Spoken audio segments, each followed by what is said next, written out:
Je m'appelle Sylvie, donc j'ai ouvert cet tatoué près de chez vous il y a 12 ans. Donc je pratique le tatouage et du piercing et j'ai ma fille Camille qui travaille aussi avec moi en indépendant complémentaire.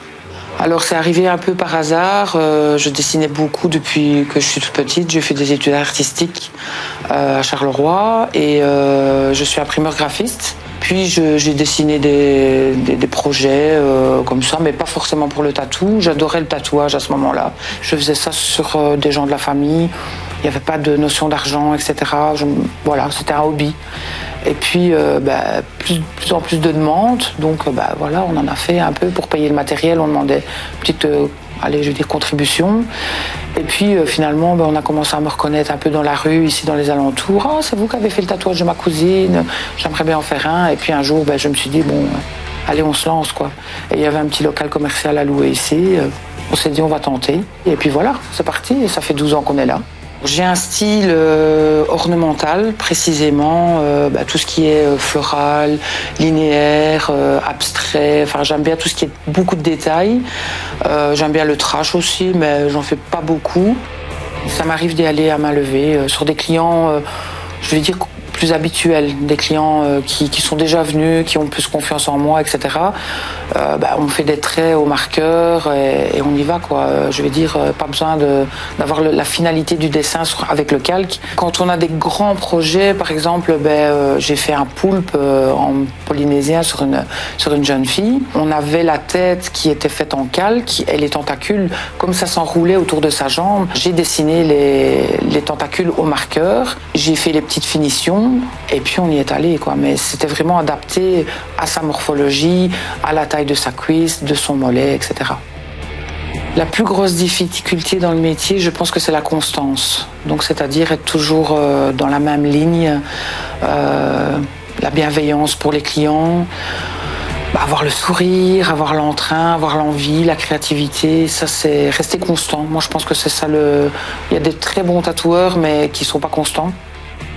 Moi aussi, j'ai eu des périodes où j'étais un peu dans le creux de la vague, et puis ça remonte, puis ça redescend, mais c'est vrai que la constance, c'est difficile, surtout avec les réseaux sociaux qui ont tendance à casser les tatoueurs parce que un tatoueur a fait un dessin qui ne plaisait pas à la majorité, et il se retrouve sur des groupes de tatouages ratés, alors que le tatou n'est pas raté, c'est juste le sujet du tatouage qui ne plaît pas à la majorité. J'adore les clients qui viennent avec des projets complètement fou, qui ne ressemble à rien, à personne. Et quelquefois, je me suis déjà retrouvée sur des groupes ratés juste parce que le sujet ne plaisait pas. Le plus loufoque qui est diffusable, un petit zizi ornemental, ça oui, il était sympa. Et alors, j'ai un champignon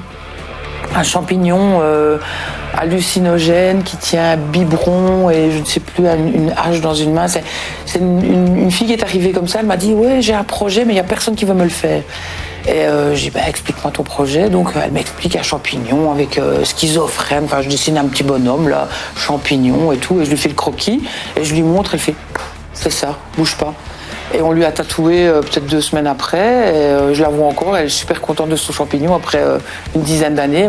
Je crois que c'est un des plus spontanés, un des plus loufoques que j'ai fait. Il y a de très bons tatoueurs qui ne savent pas dessiner, mais qui sont d'excellents tatoueurs parce qu'ils recopient une œuvre qui est déjà faite et qui ont une très bonne technique de tatouage.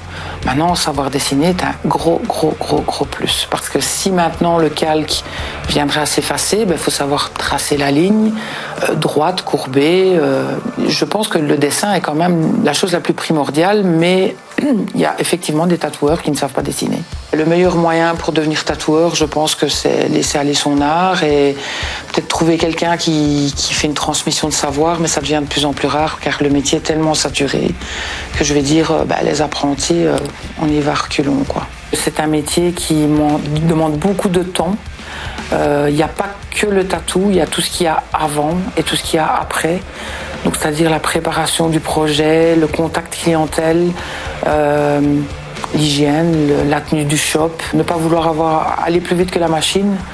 Donc si tu veux te lancer dans le tatouage, réfléchis et vas-y mollo. Et on n'est pas tous concurrents, on est plus des collègues et c'est bien de s'entraider aussi. Tout le monde a son style et le soleil il brille pour tout le monde. Allez, mon avenir dans le tatouage, j'espère encore continuer quelques années, faire des conventions, prendre mon pied comme je le prends encore maintenant, et puis place aux jeunes.